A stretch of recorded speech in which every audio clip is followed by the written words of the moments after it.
The Mystery of Whispering Manor, a short moral story. Lily and her little brother Jake loved exploring. One evening, as the sun dipped below the horizon, they dared each other to step inside the old Whispering Manor at the end of their street. "Everyone says it's haunted," Jake whispered. Lily, feeling brave, pushed open the creaky door. Inside, cobwebs draped the chandeliers and dust covered the furniture. Suddenly, a soft whisper echoed. "Help me." Jake grabbed Lily's hand.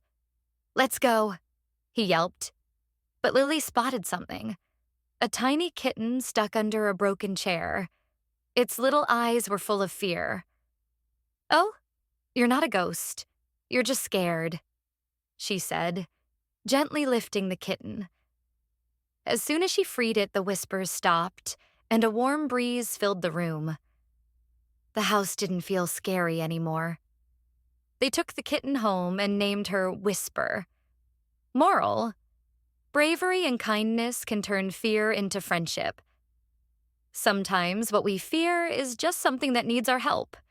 Thank you for watching.